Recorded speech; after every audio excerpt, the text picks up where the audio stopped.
Many legendary actors once defined the golden age of Hollywood, shaping the dreams of an entire generation. But behind the elegance and prestige, some carried shadows that terrified everyone who worked with them. In today's story, we revisit the forgotten truth about stars whose presence behind the scenes created fear, tension, and silence. These were icons adored by millions, yet capable of behavior so volatile that directors, co-stars, and entire crews lived in constant dread. Their fame made them powerful. Their rage made them dangerous. And tonight, we reveal the hidden reality Hollywood spent decades trying to bury. Bette Davis. Everything shifted on the set of The Little Foxes in 1941, when Bette Davis unleashed one of her most infamous tirades after a camera operator hesitated during a crucial close-up. Witnesses said the room froze instantly. Davis, known for her piercing eyes and unstoppable intensity, tore into the crew with such fury that even veteran technicians stepped back. From that moment on, people learned to anticipate the storm, the sharp tone, the sudden silence, the feeling that one wrong move could ignite another explosion. Working with her was an honor, but also a calculated risk. Bette Davis was one of Hollywood's most powerful actresses, with 2 Oscars, dozens of classics, and a career built on unmatched discipline. But behind the scenes, her relentless pursuit of perfection often slipped into intimidation. Directors feared her confrontations, co-stars dreaded her criticism, and assistants avoided delivering bad news. Her personal life mirrored this turbulence. Failed marriages, bitter custody battles, and strained relationships with her children intensified the emotional pressure she carried everywhere. Despite her brilliance, by the time Davis died in 1989, she left behind a legacy divided between admiration and unease, proof that even greatness can cast a frightening shadow. Errol Flynn. Fear began to spread on the set of The Adventures of Don Juan in 1948, when Errol Flynn walked in drunk, threw his prop sword on the ground, and screamed about a costume detail that didn't go his way. The extras stood still, the technical crew looked at each other in silence, and the director knew that one wrong reaction could ruin the entire day. For Flynn, the on-screen charm was just a mask. Behind it lay impulsiveness, alcoholism, and an uncontrollable temper. Errol Flynn, Hollywood's adventure icon who captivated audiences with his handsome looks and free-spirited demeanor, was a terror behind the scenes. Barb roles, scandalous accusations, tangled love affairs, and violent temper tantrums made any film crew wary. Many of his co-stars admit that they never knew which version of Flynn would be here today. When he died of a heart attack in 1959 at the age of 50, Flynn's legacy was overshadowed by the chaos of his own life, a figure so famous and dangerous that Hollywood both admired and feared him. James Cagney. Many people on the set of 1931's The Public Enemy said they would never forget the moment when James Cagney became so angry that he threw a prop to the floor, shaking the entire set. Just because an extra stepped a few centimeters out of position, Cagney completely lost control, rushing forward to yell with what people described as sharp as a knife. From that day on, the entire crew watched their every move, fearing that the slightest misstep might ignite another fury. James Cagney, classic Hollywood's greatest gangster star, was known for his fierce demeanor and explosive energy on screen, but behind the camera, that tension sometimes became a real threat. He was a perfectionist, prone to explosive tempers and hated incompetence, to the point of taking jobs from others if they didn't meet expectations. Family relations were also fraught. Conflict, years of estrangement, and lingering emotional trauma. When Cagney died in 1986, Hollywood remembered him as a genius. But those who worked with him still remember a man who was both brilliant and terrifying. Joan Crawford. The tension became unbearable during the filming of Hush, Hush, Sweet Charlotte in 1964, when crew members whispered that Joan Crawford's presence felt like a storm waiting to break.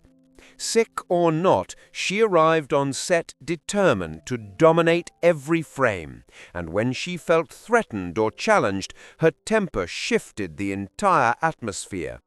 Assistants avoided her eye contact, props teams hid mistakes, and directors prayed she wouldn't erupt. What looked like professional discipline to the public was, for many working behind the scenes, genuine fear. Joan Crawford, one of Hollywood's greatest icons, built her career on fierce ambition, dramatic talent, and an unshakable image of perfection. But privately, she carried deep insecurities, mood swings, and a ruthless drive that pushed co-stars and crew to the edge. Her marriages collapsed under emotional strain, her children feared her strict control, and rumors of violent outbursts followed her long after Mommy Dearest resurfaced her darkest legacy. By the end of her life in 1977, Crawford had withdrawn from Hollywood, living in isolation as her carefully constructed image crumbled. Her death marked the end of a legend, one both admired and secretly dreaded. Kirk Douglas. Tension was always present on the set of Spartacus in 1960, but the moment that made the whole crew freeze was when Kirk Douglas shouted directly at a technician because the light was a few degrees off. No one dared to respond. Douglas approached, pointed, his voice so sharp that the whole set fell into absolute silence. From that day on, every member of the crew understood that they were working with a man who could switch from professionalism to anger in a split second. Kirk Douglas, an icon of Hollywood's golden age, was admired for his strength, ambition, and steely spirit. But behind the scenes, there was a different side to him, tough to the point of cruelty, sometimes violent, and always wanting absolute control. Many co-stars said they were more nervous working with him than on any other project. His personal relationships were also filled with conflict, betrayal, and constant confrontation. Douglas lived until 2020 at the age of 103, but those terrifying behind-the-scenes stories are still recalled by those who worked with him as part of the dark side of an immortal legend. Marlon Brando.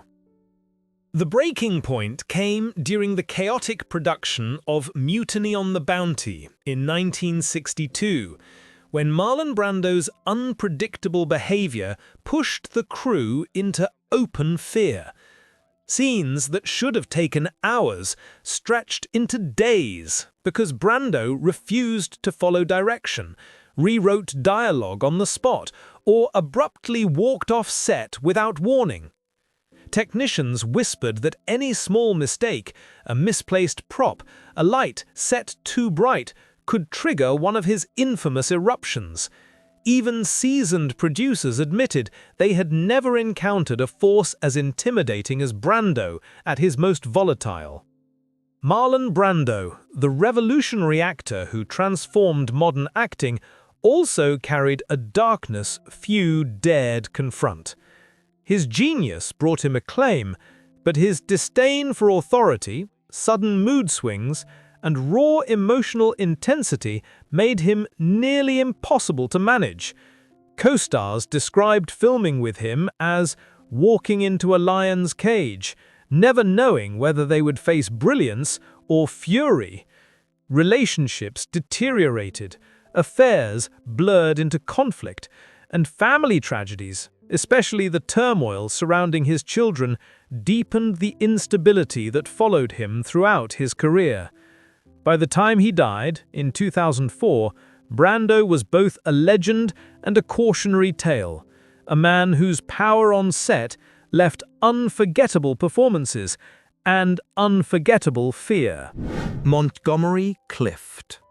The fear began to grip the set of Raintree County in 1957, shortly after a horrific car accident left Montgomery Clift disfigured. When Clift returned to the set, he appeared to be in a state of constant pain that no one knew how to deal with. Just a reminder of reshoots could cause him to throw a script to the ground or lock himself in the dressing room for hours. Film crew members said working with Clift at that time was like walking under a collapsing roof. The slightest impact could cause his entire emotional arc to collapse. Montgomery Clift, the handsome, elegant, and emotional Hollywood star, was completely changed after the accident. Physical pain, self-image concerns, and painkiller addiction made him erratic, explosive, and uncontrollable. Personal relationships began to disintegrate, and friends watched helplessly as he sank into loneliness and self-destruction. When Clift died in 1966 at the age of 45, Hollywood called him a living tragedy. Brilliantly talented, but forever consumed by darkness. Oliver Reed. The most vivid nightmare occurred during the filming of The Three Musketeers in 1973, when Oliver Reed showed up on set after a night of heavy drinking. A mere admonishment from an assistant director was enough to send him throwing his chair to the floor and charging at his co-workers in a fit of uncontrollable rage. Witnesses said it was not making a movie, it was trying to survive the storm that was Oliver Reed. From that day on, the entire crew walked with a reticence that could not be spoken. Oliver Reed, one of Britain's most powerful actors, possessed a wild charisma that Hollywood could not ignore. But behind that masculinity lay a violent alcoholism, fights, and an impulsivity that terrified everyone. Colleagues described him as a bomb waiting to explode, able to go from funny to aggressive in a matter of seconds. Broken relationships, ruined loves, and self-destructive behavior caused him to be dropped from many big projects. In 1999, Reed died of a heart attack in Malta after a night of excessive drinking. His life ended as he lived, violent, loud, and forever scaring those who worked with him. Orson Welles. The biggest nightmare of the 1947 film The Lady from Shanghai wasn't the intricate shot, but the moments when Orson Welles suddenly changed the entire composition because of a small detail that annoyed him. When Welles walked onto the set, everyone stopped, not out of respect, but out of fear of his sudden anger. One day he ordered the demolition of a corner of the set that had been built for weeks. Another day, he yelled at the sound crew because of an unpleasant echo. No one knew who Welles would be when he opened the door. Orson Welles, the genius behind Citizen Kane, was an unparalleled creative mind, but also an unpredictable storm. His razor-sharp intelligence was accompanied by a huge ego, and his obsession with perfection exhausted every collaborator. Many relationships failed, marriages crumbled, and projects were left unfinished because of his erratic temperament. Hollywood both worshipped and feared him. When Welles died in 1985, he left behind a great legacy and behind-the-scenes stories that no one who experienced it will ever forget. Peter O'Toole. Panic spread throughout the 1962 Lawrence of Arabia film crew when Peter O'Toole suddenly became angry after a scene had to be retaken in the scorching desert heat. He threw his helmet on the sand, kicked away props, and then shouted so loudly at a young assistant that the boy left the set trembling. Crew members recalled that O'Toole's eyes at that moment no longer belonged to an actor, but to someone torn between genius and madness. From that day on, every time he appeared, the entire crew held their breath. Peter O'Toole, a man with extraordinary acting talent and a mesmerizing demeanor, was also a symbol of uncontrollable instability. He was a heavy drinker, often disappearing from the set for hours, then returning with sudden mood swings. Turbulent love affairs, bar fights, and a personal life that was all but ruined created a dark spiral that enveloped his career. When O'Toole died in 2013, Hollywood mourned a brilliant genius, but those who worked with him still vividly remember the fear that lingered behind the scenes.